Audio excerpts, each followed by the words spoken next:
दूर दूर तक फैले हुए जंगलों और पर्वतों के बीच एक छोटे से गांव में एक अजीब सा लड़का जन्मा था। यह लड़का सामान्य नहीं था। उसके भीतर कुछ ऐसा था जो उसे बाकी सभी से अलग करता था। गांव के लोग उसे कभी भविष्य दृष्टा मानते तो कभी उसे नन्हा राजा। उसकी आंखों में एक आग थी जो न केवल अपने सपनों को बल्कि साम्राज्य की सत्ता की ओर बढ़ने की शक्ति को भी झलकाती थी। वह कोई और नहीं बल्कि चंद्रगुप्त मौर्य था।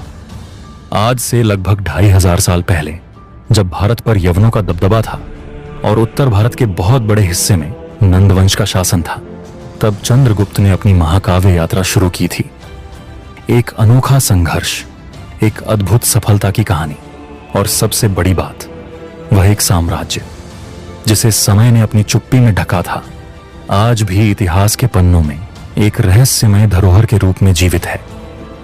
चंद्रगुप्त का जीवन और उनका साम्राज्य बहुत कुछ असाधारण था।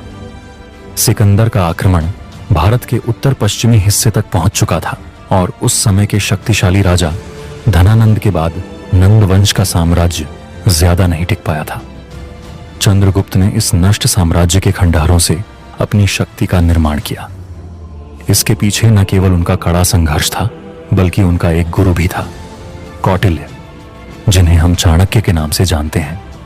उनका नाम और उनका नीति शास्त्र, अर्थशास्त्र आज भी एक महान मनीषी के रूप में जीवित है।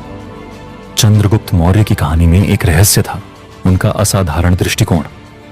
वह जानते थे कि एक महान साम्राज्य की नींव केवल तलवारों और सैन्य से नहीं बल्कि राजनीति, कूटनीति और प्रशासनिक दृष्टिकोण से रखी जाती है।